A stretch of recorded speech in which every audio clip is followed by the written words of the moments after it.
Welcome back. I'm Gary Parr. I'm Jennifer Kopaz-Rose. And this is the midweek version of Fiber Talk, the twice weekly podcast for those who do the needle thing. Mm-hmm. Yes. Oh, wait, that didn't come out right, did it? What? Needle and thread, the needle and thread thing. Not, there you go. That didn't come out right. So. Oh, I didn't even think about that. Oh, well, someone would, so I'll clear it up right now. Okay. Yeah. All right. Someone would think of it, so we'll just. My goodness. It could be tattoo. It could, yes. Mm-hmm. So, yeah. There you go. That's art, Exactly. Yeah. Sure. Okay, Stitch Hour tonight, Jennifer and me. All right, yep. So we'll just be doing what we do. Join us. Yes. Have a little giveaway. We'll just talk about stuff. Yep. Yeah. We will. Thanks to everyone who has had a bunch of guest suggestions for Sunday shows. Thanks to everyone who sent them. I've contacted just about all of them, and I got a good list from somebody here just a couple days ago, and so as a result, got some interesting guests coming up. So, nice. Yeah. So thanks to everyone who sent ideas. Really appreciate it. I needed a fresh vein of ideas, and some people have provided. So really appreciate that. One of them that came from the thing is Sunday's guest, Sarah Dennis. And Sarah is Royal School everything, and teaches and designs, and is in her studios in Lancaster Castle in England. And wow, like a full-blown usable castle, not one of those ruins sitting on top of a hill. Well, but that they're remodeling, and she's amazing. It was pretty cool talking to her. So that's awesome. That's Sunday, yeah, yep. So and if you want to have some fun, look up Lancaster Castle on the old internet. It's an interesting place. Former prison, has quite a history. Some of it pretty sick, pretty morbid. But it's worth looking up. It's a lot of fun. So Sarah Dennis and all of her talents on Sunday, that was fun to record that. So join us for that. And then we're working on, and we'll be working on, at least I will be tonight, on the Mystery in Saint-Tropez project. You got the center part done? Just the very, very first step of those diagonal stitches. Oh, okay.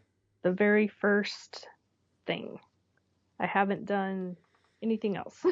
Okay, well, so one step ahead of me then. Yep. Oh, okay. Yeah.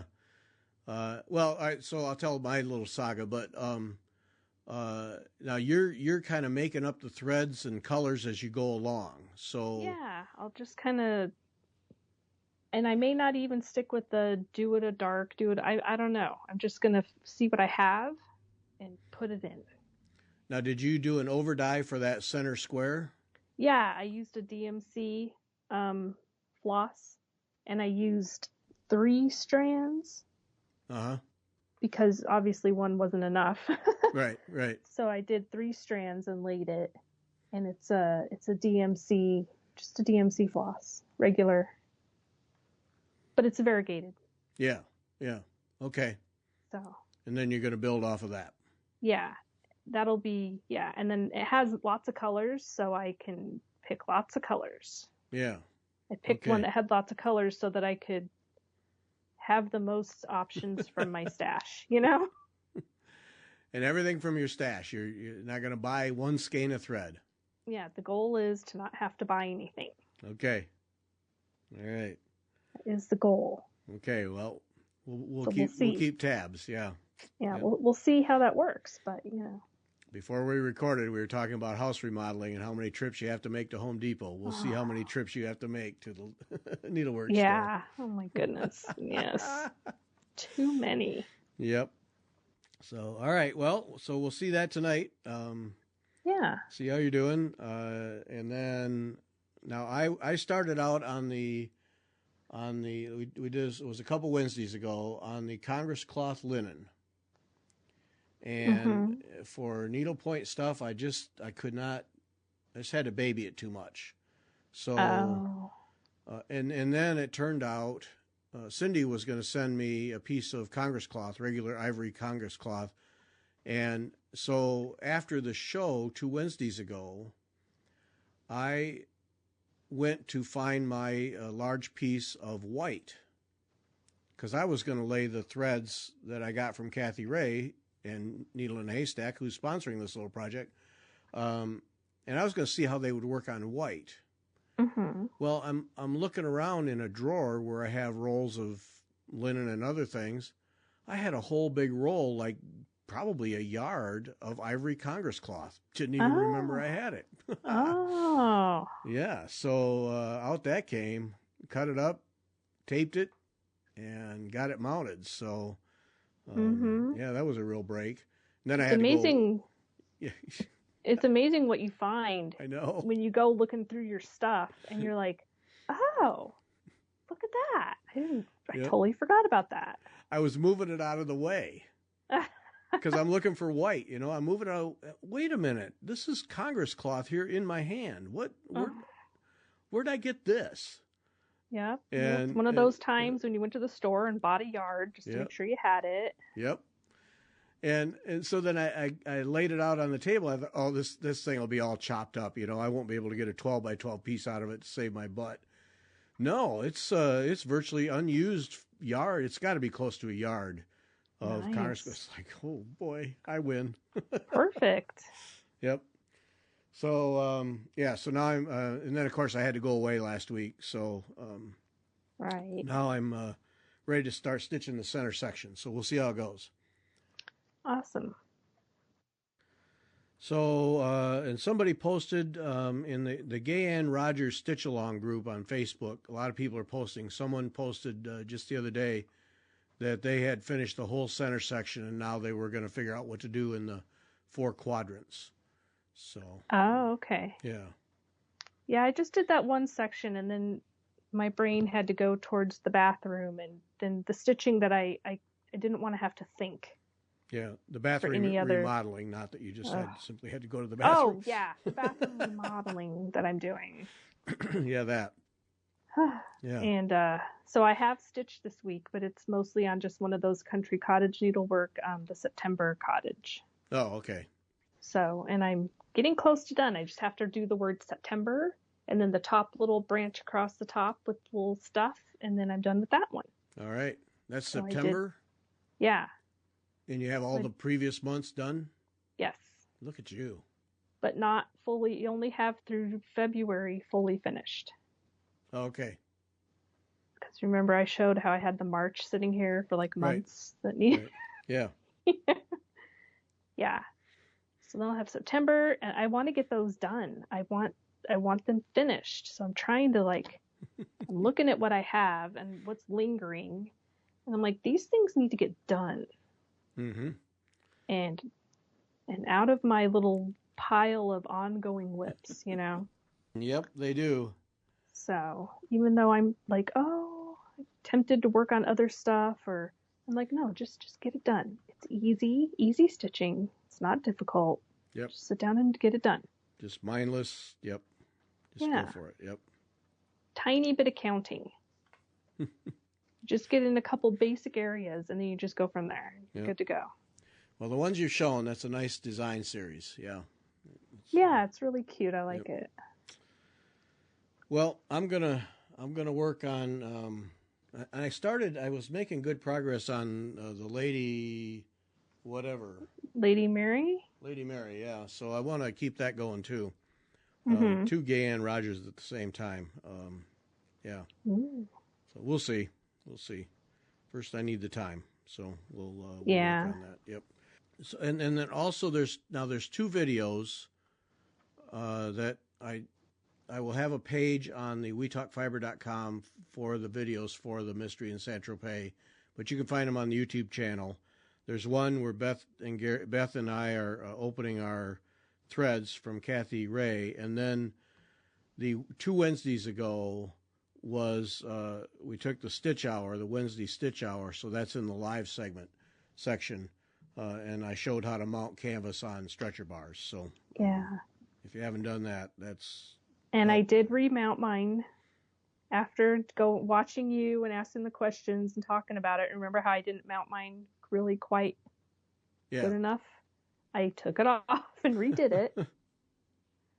I was like, okay, you need to redo it. Is it better? Yeah, it is. Yeah. It is better. Yeah. So. Yep. Oh, sad note, Gary Kaufman, who made the Adjust-A-Frames, Yeah. stretcher bars that so many people were using, and then he had to stop because of health reasons. I learned the other day that he died in July. So, Oh, yeah, so his health that's so reasons when he quit sad. were obviously quite serious because that was quickly. So, Yeah. Oh, that's yeah. sad to hear. Great guy. Sorry to hear that too. Yeah, it's Yeah. yeah. And so now I'm stitching on Gay and Rogers pieces on Adjust-A-Frames, and his name's all over it, and Aw. yeah, it's sad. Great guy. Yep. So yeah, it's too bad. He's sad. Yeah. So anyway, we're moving along on that. Post in on Instagram, post on Gay and Rogers thing so people can see in the YouTube thing. So or the Facebook. Yep. Right. Looking forward, there's the software I use for the live shows. There's a new version that's supposed to be released before the end of September, and that new version is supposed to allow us to deliver the live show to multiple platforms, because right now it's just YouTube, and then if I want to do it to YouTube and Facebook, then I have to buy another software with another annual subscription, blah blah blah. Right. This is supposed to eliminate all that, so then when it happens in the testing, I follow the software development company website quite closely. Right. And the testing has gone extremely well.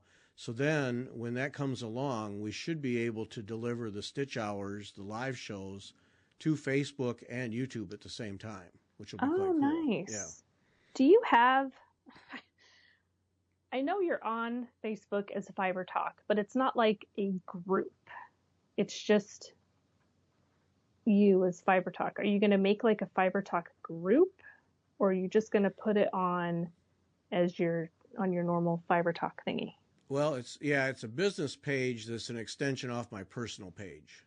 Right. Do you have to change that in order to do live videos and stuff like that, or no. Oh, okay. I don't think so. Right. But I hadn't thought about that a lot. A Fiber Talk group page, that would be good. Yeah, because when sometimes when people are doing our stitch-alongs and stuff, there's no group page to post, like, look, right. I'm doing the stitch-along, and here, I'll put it in the group page. Okay, I can do that. Yeah. That would be good. Okay. All right, I'll put that on the list of things to do. Oh, okay. There you go. Yeah. It's a short list, only about 3 pages long, but... I'm sure. No, I'd never thought of that. That would be, nothing wrong with that. Because, like, Kim, does it through her Sassy Jacks group. Right. That's how she does her lives, right? Yeah. Yeah, it's in the Sassy Jacks group page. Right. Yeah, people post in there. Yeah. Hey, I could do that. I have that ability. And then, she does she approves posts before they show up. And I think you can choose whether you do that or not. And you can have people answer questions to join the group so you don't get a bunch of weirdos. Yeah. Most needlework groups anymore, there's some approval process, and with good reason. Yeah. There's just about every thing I put on YouTube, there's at least one or two comments that are, to porn sites or whatever. And it's like, come on. So, so I zap them out as quickly as I get notification that there's a new comment. It's just crazy. Yeah. And I always check on YouTube to only allow legitimate comments, but their filter's no good. Oh, Yeah, okay. so those comments get through every time, and it's like, yeah, I'll Oh, post boy. last Wednesday night. We hadn't even been 15 minutes finished with the show, and there was already one up there. It's like, stop it. Go find something to do, you Huh. know? It's got to be a computer program. It's got to be. Yeah. It really has to somehow be a computer program. Yeah. But they, you know, I don't they know. just ruin these things for people who want, it's a way to enjoy a hobby or whatever, and it's these people are Yeah. always just ruining it. It's so annoying. It's like, yeah. You want to get them all in a room and just straighten them Yeah. out. Yeah. Like I said, I really think it's a computer program somehow. Yeah. I mean, it was But 15 minutes and already. yeah, So, they just search out new content and then they just slap their. yeah. It's got to be a computer program that searches out new content and then just slaps its little stuff in there, Yep. And you'd think by now YouTube could find that and block it, but I guess not. They probably try, but then there's so many people putting up new stuff. I mean, it's just a constant circle, I think. Yeah, imagine that. To sit at YouTube headquarters, how many videos go up in an hour? It's got to be amazing. Yeah, I mean, so. Yep. Anyway. Yeah, we aren't going to solve that problem. So last week, Nope. last week, Cindy and I were talking about the warp and the weft. Mm-hmm. And how to tell. And now several people have written to say that the warp is the vertical and the weft is the horizontal. Well, and, yeah. Yeah, we got then, that. Yeah. The real question is, if you don't have the selvage, if you're just handed a piece of ground cloth, how do you tell which is the warp and the weft? Right. Because you don't have the selvage on the left to give you an orientation. Mm-hmm. So several people, told me their little tricks for remembering the warp is vertical and the weft is horizontal. And so Yeah. that was helpful to a point. But then Pat Lamprey sent this, and it was this got to the core of the problem. So warp threads are parallel to the selvage. As came up in your discussion, once the selvage is gone, it's hard to tell warp from weft. There are assorted clues for fabrics, such as warp threads are often stronger and or thicker than weft. Mm-hmm. Now, see, that's interesting. And let me just. Well, I weave. I have a loom. I weave fabric cloth, and your warp threads have to be really strong because you're moving that loom thingy back and forth across them, and they can fray and they can get loose. And your weft ones, it can be the fancier, more delicate, like if you're doing some sort of art cloth, you can, and using, like, I wouldn't ever use my hand spun yarn as a warp because it's not, I would use something that's commercially done that's stronger. Okay. That matches. And then I would use as the weft, I would use my hand spun because that you just lay it across and pack it down. Yeah, so it doesn't take the warp, any beating. You're going, yeah, the warp. You know how the shuttles go back and forth, right? And they beat, chunk, and they're moving along those threads. The threads that they're constantly going back and forth on. That's your warp, and it has to be strong and not fray and to not get loose and weak and floppy. Yeah, okay. Because that's a big deal on when you're going to weave, to string the loom with the warp threads, right? I mean, that's... Yeah, and you have to pull it tight. That's your prep work there. Yes, and you have to pull it tight, and it takes some muscle. Yeah. It's no joke, No, I watched somebody talk about that, and I didn't fully understand what they were doing, but I got that distinct impression that setting the loom up and getting the warp threads on was kind of an undertaking. And if you didn't do it right, then things just didn't go well at all. Yeah, and you have to pull them tight, and it has to be even across, and because as you go, it'll weaken them, loosen them, so it's got to be tight and even from the beginning. Yeah. Okay. All right. So Pat is saying, and that's why you use stronger threads. Yeah. So that explains that then. All right. Then warp threads are harder to pull out. Yeah, probably because they're in there so tight and they're not laid across like the weft. So like if I took a piece of canvas or linen, if I tried to pull a thread out, I would struggle. If I struggled, it would, or it was even a little harder, then I could pretty much guess that that's the warp. Right. Okay. Yeah, because even when you're laying your weft across, you don't want to pull it too tight on the edges because it'll pull your edges of your fabric in. So you have to, it's a balance between pulling it tight enough so it's not too loose, but not pulling it too tight so when you pack it down that it's not pulling your fabric in. Mm-hmm. It's, you get the hang of it, but when you're first starting, it's like, whoa, that's tight. Oh, that's way too loose. Okay, all right, so then that helps me understand this next point, that fabrics give more across the weft than along the warp. Because that warp, those warp threads are so tight. Mm-hmm. Okay, and the weft threads are just jammed down. They're not necessarily woven, certainly not as tight. Okay, that helps me understand that. Because even machines, they can't pull too tight because then you'll have warped fabric. It's kind of the wrong word, but you have fabric that's uneven.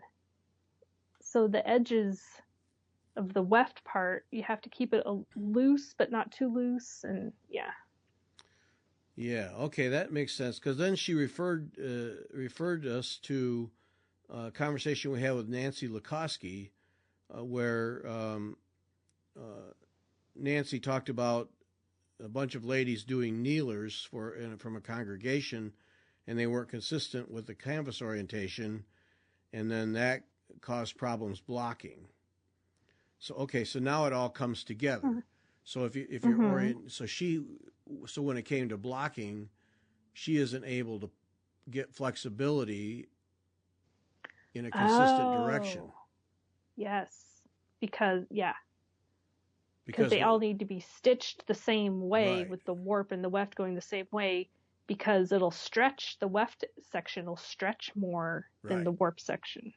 Right. Yes. So, because see, to me, this is interesting because it helps understand when you're setting up a needlepoint project or any project. Mm-hmm. It helps understand what's going on with your ground cloth. Right. Because like in sewing too, like with your fabric, especially sewing clothes, sometimes they say it has to go with the straight of grain, which is the warp. So you're like, in order to figure that out, if you don't have any selvage, you do a little bit of a tug, and the side that stretches more, that's the weft, and the side that's more firm, that's your straight of grain, which is your warp. And so when you make, say, a skirt, you would want the warp going vertically. Yeah, depending on how you wanted your skirt to lay and stuff. Okay. Certain skirts you might do it on a bias so it flares and stretches different, or fabric behaves differently. However, but like if you're quilting, and you're doing long bits that you don't want to stretch out, like if you're doing long sashings, you'll want to try to do it with the straight of grain, with the warp going the length, so that your sashing doesn't stretch out lengthwise and become longer or shorter, Okay, I get it. So, I mean, it's useful in all crafties. Right. So it's important. I mean, what I'm getting out of this then is, even for just everyday needleworkers, it's really kind of semi-important to know that. Yeah. I wonder how it would apply to like cross stitch and linen. Well, I wonder too. See, and that is now that we've talked this through, it's making more sense to me. Because you know how when you put, if you're one of the, sometimes I stitch in hand, and then sometimes I put it in the hoop and I stretch it. I try not to overly stretch it in the hoop, because I often wonder, if I stretch it so far and then I do my cross stitches, when I release it and it relaxes back down, does it make my stitches boobly? Yeah. See, when we do this kind of stuff, then I want to get out cloth and start playing with it and testing it. I know, but then how do you, like, is it such a small difference that it doesn't really show? Because I've done lots and lots of pieces where I just stitch in hand and they look perfectly fine.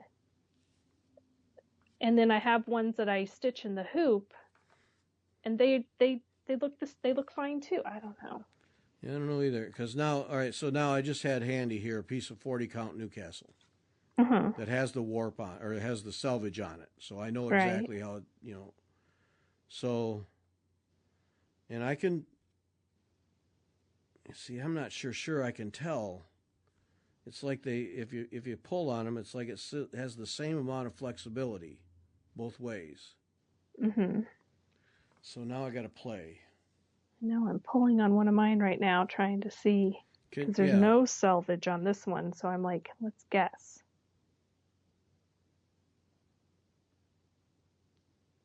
See, I guess if I pull, there's very little. It's hard. Yeah. It's kind of hard to tell. There's very little difference. Yeah. I also washed and ironed, hot washed and hot ironed this fabric already too. Which, because like whenever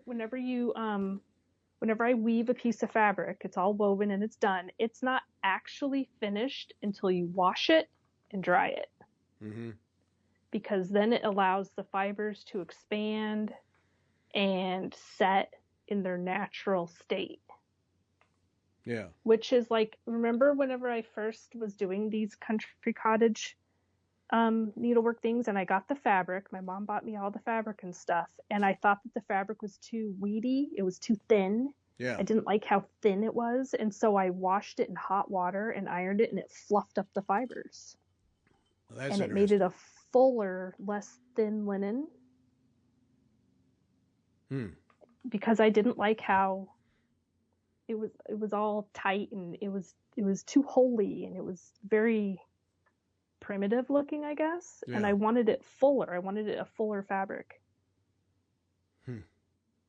Because whenever I've woven stuff too, it looks good. It's like, yeah, that's good. But then you wash it and let it dry, and it really fills out, and it's like, ooh, that's nice. Yeah.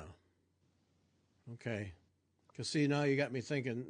I think it's a hands-on design Christmas ornaments that were done on a plaid or a gingham linen, and I started to do those, but it was just such flimsy cloth that I couldn't get good tension, and I just put them in a box and forget about them. But I really like the ornaments, so now it makes me think that if I'd take time with that fabric, I wonder now if I would not get a better fabric to stitch with. Right, if you like washed it and I mean, some just has so much drape that they're never going to be anything firm. Right. Well, and if it's a specialty dyed, you have to be careful of if the color is going to bleed out, because you just don't know. This is just normal. I mean, it's a color, but it wasn't like specialty dyed with blotches and stuff. It was just a cream color, and the color didn't change. Yeah. On this, but it was a commercially produced. Because you can pretty much wash out your over-dyed whatever. Just right. So you do have to be, but over-dyed stuff though has already been water treated to death. Yeah. Which means it's fuller. Like that piece of linen that I have that is the cloudy looking. Oh yeah. The blue. It's actually Ada, but it's because it's been dyed and water treated so much. It's nice and full. Compared to Ada that I get right out of the box, that's 18 count, that's more stiff. Yeah. And not as full. So a lot of your overdyed stuff's already been pre-washed like crazy. Yeah. So the work's been done for you. Okay. Whereas if you buy something, just say they sell Zweigart off the shelf in like Hobby Lobby or something. If you want it to, you can pre-wash it and dry it in hot, and it'll shrink a smidge, just a smidge, like maybe 1/8 of an inch. but pre-wash it and hot iron dry it, and then you'll, if you want to full it. Yeah. See, this is, this whole discussion then is making me think that, well, obviously there's a lot more to ground cloth than you would just think about. You just think, I'll just go buy a piece of cloth and stitch on it. But I wonder how much, if that's another one of those little things that can help raise your stitching to a higher level. If you have a thorough understanding of ground cloth and how to prep it and use it. Well, see, now I've been pulling on this one piece that I did already wash and stitch on, and if you, like, I wasn't getting a lot of movement when my fingers were like an inch apart, so I moved them like 3 inches apart, and now I can definitely see which side is the warp and which is the weft, because one side is pulling over 3 inches versus over 1 inch. Okay. So you might also have to, and that's on linen. It's a 28 count linen. Okay, now, so, all right. Oh, yeah, I see what you mean. Because now I got this 40 count out, and if I pull on the warp, there's more flexibility on the weft side. Yeah, and now I've stretched out the top of my I'm going to have to spritz this. Now I have a wrinkledy top part where the weft is that I stretched it, because I didn't stretch in the stitching, I stretched along the edge. Yeah. But now it's a little bit out of whack versus the other side that's not out of whack that I pulled to determine where the warp is. Okay. All right. So we're learning here. Yeah. Yeah. Yeah, but I mean, then there's the question of, if you pull your cross stitch fabric really tight, when you loosen it up, does it affect the stitching? Does it make the cross stitches, does it make them boobly up? And do you want that or not? You know what I'm saying? Yeah. What if you're a loose stitcher and then you release it and then it makes it even looser? And if you stitch tight then it would make it, I don't know. Like I said, I try not to pull my fabric too terribly tight in the hoop. Yeah. See, I like mine tight, but you're also coming from a needlepoint background. Yeah. Where, tightness matters more, I think. Yes. Well, I mean, I think it does. I stitch needlepoint stuff. I stitch tight. I like it tight. Right. I like those, especially if you're doing a satin stitch or, and they all say you're supposed to do it tight. I want them laying flat to the ground. Yeah. Yeah. But with cross stitch, how much does it really matter? I don't know, because I've done it both ways and I don't notice a difference in my stitching. Yeah. Because some projects I even mix. I'll be like, it'll be on the edge and it won't go in the hoop well, so I'll just stitch that part by hand. Oh, okay. And you can't tell the difference from the part that's in the hoop versus the part that I did in hand. Yeah, we would hope not. Yeah. Right. I mean. Okay. See, there's more to it. It's just more to it than it appears. Yeah. And then, Pat Lamprey, about needlepoint canvas, then, it's much harder to tell with needlepoint canvas. In mono and Penelope canvas, there's not really a way to tell warp from weft other than stretch, but in interlock, the warp threads are actually two threads twisted together around the single weft thread. Oh, So that's, okay, so then when Cindy and I were monkeying around and I was pulling threads off of 18 count canvas, that helps explain why we simply, it didn't matter, couldn't tell. Right. One from the other. And I wonder if needlepoint, the way it's made, eliminates some of that warp and weft issue. Yeah, it eliminates it as a factor, yeah. Right, because it's bigger. I guess it would depend on how the manufacturing is done, if that's something they work on to make it to where it doesn't matter. Right. Yeah, I don't know. You'd have to talk to a needlepoint canvas manufacturer and discuss these things. Now, do I get, if I have, see, and that's the other part. Okay, so like I'm pulling on 18 count canvas right now. Mm-hmm. You'd think I could make like a noise or something so people could tell. But I really can't tell. But then when you talk about Nancy Lukoski and she's blocking, that's pulling really hard. Right. And that's pulling isn't really it hard. Wet? Like, if it's a kneeler, you've got a big piece of canvas. So then, how does that change the game too? I don't know. Right. And does she wet block it? Because that makes it stretchier. Well, yeah. I mean, I think that's stuff's wet. It makes it stretchier. Essential is you got to get it wet somehow, steam or mist or something. Yeah. Otherwise, it won't give. Right. So. And when my fabric is wet, my stitching fabric, in linen or Aida, I don't stretch it when I'm ironing it. Right. I just put the iron down and you don't really rub it. You rub it a little bit, but at the beginning it won't really rub because it's wet and it sticks a little. Yeah. So you just kind of set it and you move it and set it and steam comes up. Right. Because it's steaming it. Yeah. But and I put a towel under it. Yeah, I put a towel on both sides. Oh, I only do the one underneath. Especially if I've already stitched it, then I put the stitching face down on a towel that with the loopty side up. Okay.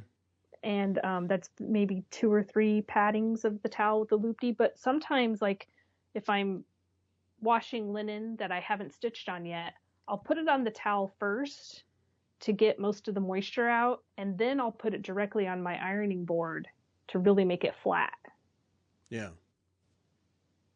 Now, see, if I'm preparing a piece of linen for, I haven't stitched anything on it, then I will iron right directly on the linen with a towel underneath, and it's wet to start, so I'll iron it dry. Mm-hmm. Right, exactly. With steam, I steam, but I don't steam it because the steam happens on its own. I don't steam. Oh. The steam occurs in the ironing. Yeah. Because you're just adding moisture in where you're trying to get moisture out. Yeah. Well, I just keep going, and I'm sure at some point I just quit adding the steam, but by then the wrinkles are gone, so then it's just... Right. Yeah. Yeah, and I've never had a wrinkle that I couldn't make go away with water and heat. Yeah. And they look like you're ironing, like, oh, is it ever going to go away? It does. You just have to keep going. Yeah, with linen, I have no trouble with the process I use. No trouble getting them so there's not any wrinkles. Yeah. Right. Yeah. This is most interesting. Yeah. But I do whenever I have a stitching that I've already stitched the piece and I wash it, I lay it flat face down, and I do iron directly on with no towel or anything in between. With no steam, just high heat. Yeah. And it just dries it, and it makes everything poof nicely on the back side or the front side. Well, all right. Oh, and that reminds me, it was so funny, Sunday's show, David McCaskill talking about... Oh, my God. That was hilarious. Ironing his silk and then ironing... Yes. Oh, my goodness. Rainbow Gallery's Frosty Rays or whatever it was. It just melts. Was something. Yeah. That was a good interview. I mean, that guy, he's funny. He is hilarious. Everybody needs to listen to that because it's funny. And the way everything just worked out for him, it's amazing. He does all these things. It just works. And, yeah, that was a really good show. He's fun. He is so much fun. Yeah. Yeah, that was really good. And, I did, because, I have that Aida fabric that has the sparkles in it. Yeah. And I was like, oh, if I iron this, is that going to melt? So I tested a piece. And I washed it like I do, and then I ironed it with the hot. Didn't affect it at all. Oh, okay. Didn't affect the sparkle. It didn't melt it. It didn't dull it. It didn't do anything to it.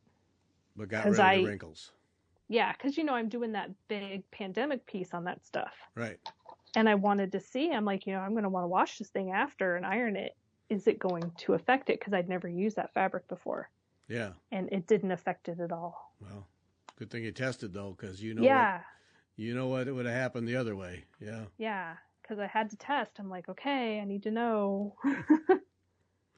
But can you imagine having a stitched piece with some flare in it, and you go and you stick the iron on that? Oh, it all man. melts. Oh boy. Just plastic. Blah. Yeah. Oh dear. Funny now, not funny at all at the moment. Yeah, exactly. Oh man. Yeah, guess you learn. Yep. Mm-hmm.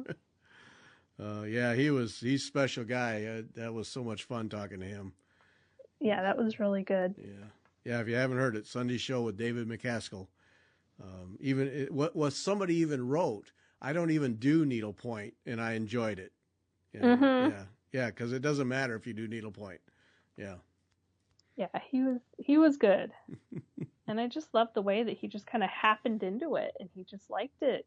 Yep. And he had really helpful people, it sounds like, at the first store that he first started at. Yeah. And they're like, oh, if you paint this, we'll sell it. He's like, money, okay. Yeah. Seize the opportunity. But he works. But that's so true. He works hard. He's an example of encountering people who are helpful and constructive, and how he's benefited from that. That's a good point. Yeah, he basically had good people most of his career. And he was smart enough to like see it, and he didn't just. He really worked to make it happen. After the light went off and he saw, then he worked his butt off. Yep. He didn't just sit around and let it, like we were talking about those HGTV shows where it's like, look, all of a sudden it's done. And it's like, you didn't see the 500 people working the night before to get it all done. He makes it seem like it all just happened and it was just, easy, but he worked his booty off, and he was smart enough to see the opportunities of the helpful people when they came along, and to take advantage of that, Yeah. That's just it. Keeps his eyes open and his ears open. Yeah. And he saw and made opportunities where it's like, I wouldn't have thought of that. Yep.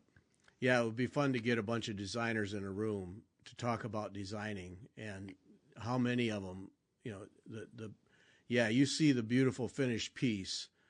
Let me show you the pile over here in the corner of all the rejects, all the, just whether it's a pile of digital data or a pile of thread and ground cloth. Yeah. Let me show you all the mistakes that I made, not mistakes, but all the trials, all the attempts that just didn't work out.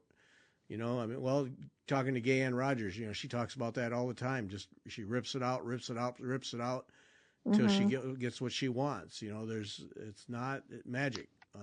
Right. Yeah, it's hard work. Yeah. Yep. All of them. Yep. So that was a really good, very informative, fun, and funny. He's so funny. He's so funny. He could totally do stand up, and he's so dry.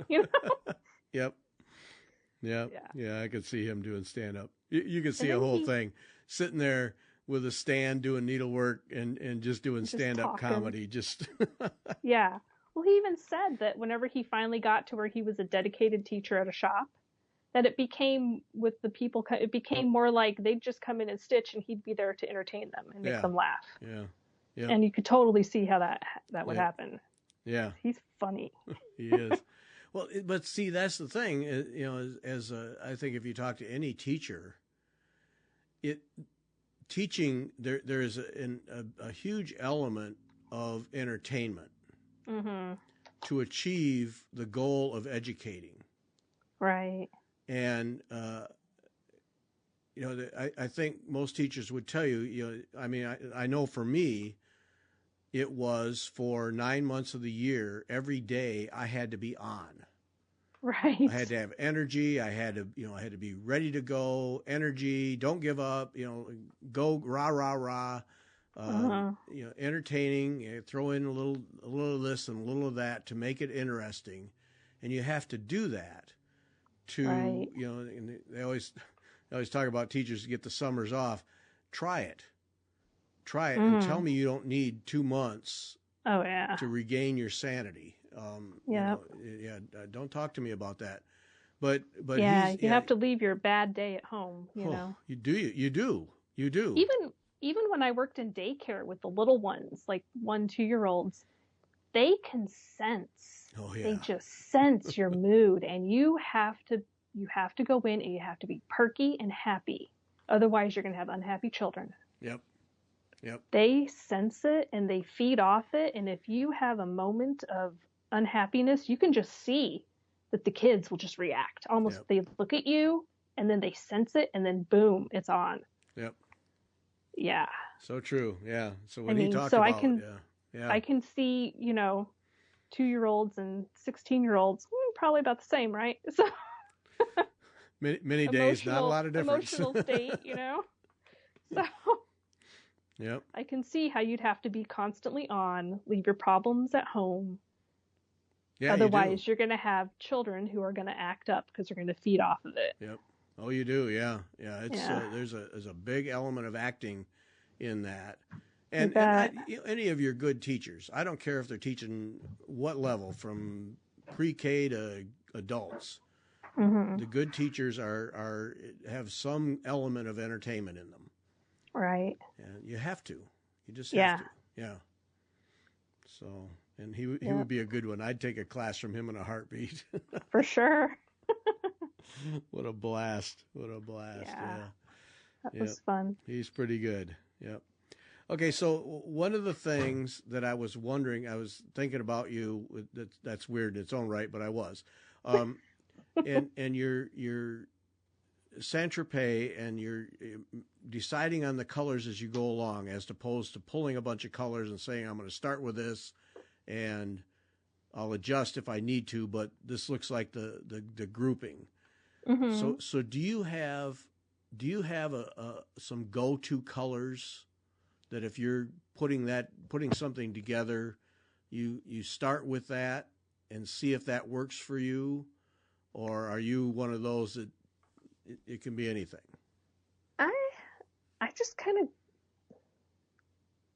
I picked a floss that had lots of colors in it so that I could go anywhere.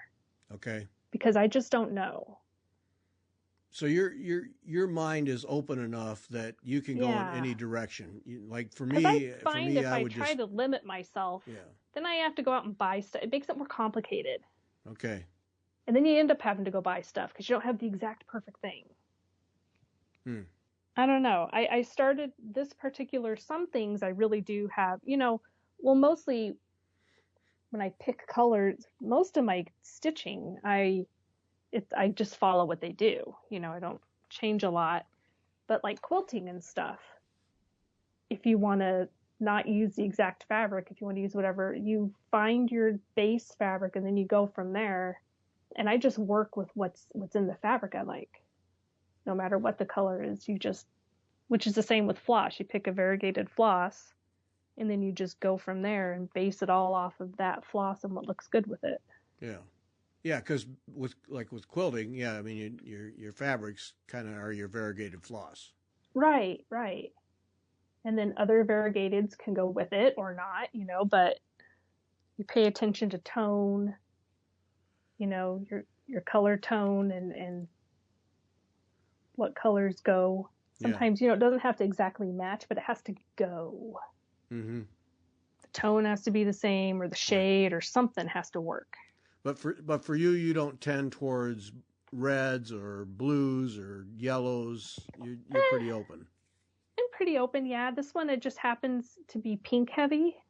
Mm-hmm. And I love pink, but I had the fabric, the canvas that was pink, and then I looked in my variegated floss and I saw this one that was pink with all sorts of like blue and purple and yellow, and so I was like, that one will work, because then I have lots of those other colors hanging out in the stash of other threads and stuff. So yeah, I just picked that. Okay. Just because, yeah. Because it's interesting, because for me, we all know that if if I'm doing something, then I tend toward blues. Right. Because I just like blue. And you can see it well. Right. And, I'm sure that's from way back in childhood, red-green color blindness. Right. Why should I fight with reds and greens and oranges and purples? And purple doesn't bother me as much, but why should I fight with those if I can see variations of blues and what goes with them easily and enjoy them? Then, I'm sure that just comes from a life of dealing with it, Right. And, and that's the thing with, standard male red-green color blindness, and mine is not nearly as serious as many men. But, I didn't even know I had it till high school. Oh, wow. So all through elementary school until it was my freshman year of high school, I didn't even know I had red-green color blindness, but I always struggled with some of the colors. So one of the traumatic things in kindergarten and first grade when you learn your colors, that's an area that still comes to my mind today because it was so traumatic. Because colors, the Jumbo 8 crayons were not as easy for me and automatic as they were for everyone else. Right. And so you learn how to get along in the world and not stir that up, because the reds and greens, it's the variations. Like you give me a dead green, Christmas red, I'm good to go. Okay. You start moving around, all the greens, all the variations, I start having trouble. Right. It's like the other night when I was looking at a Krynic spool, and it looked gold to me. And Beth is, sitting there looking through computer monitor, and she said, "That's green." and I was trying to work out what the color was, and then when she said it's green, then I could look at it as a green, and then I saw it, and now I see it. And that's the other part is there's a rote memory that goes on. You tell me that's green, okay, my mind logs that as green. Right. Even though in that instance it really looked kind of a gold color. It was a weird gold, which is why I couldn't label it. And okay. It's a whole weird thing. It would be interesting to get some men together and see what the experience is, because you just learn to adapt to make the thing go away because everybody else sees it as green or orange or whatever, okay. And the other part of that is once we learn that you're red-green colorblind, then it's freak show time. Well, what color is this? What color is that? Oh, no. Just shut up and leave me alone, Right. But it becomes that because people want to see how I see the colors. And like, it's like, it's not like I can't see color. I see color fine, and I can tell when it goes together. Like if there's a green and something next to it that doesn't go together, I can tell. But for me to label those and say, well, that's green, that's orange, that's red, that's purple, is not always easy. And so I tend to just avoid it because it's really not worth the hassle. Yeah. Yeah. Interesting. So when it comes to go-to colors, that's I end up at blue, and it's because you like it and you can do it. Right. Yeah. And the pressure of naming colors goes away, Right. Yeah. Yeah.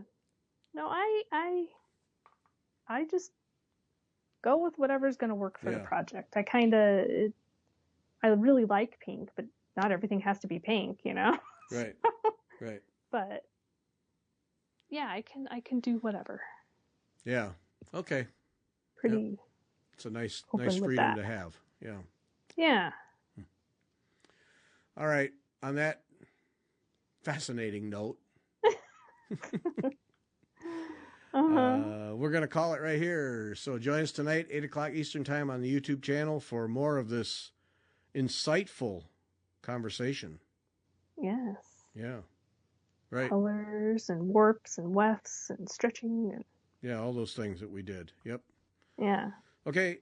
Awesome. Sunday is Sarah Dennis. You don't want to miss that one. We'll see you tonight, 8 o'clock. Thanks for listening. Yep, thanks. Bye.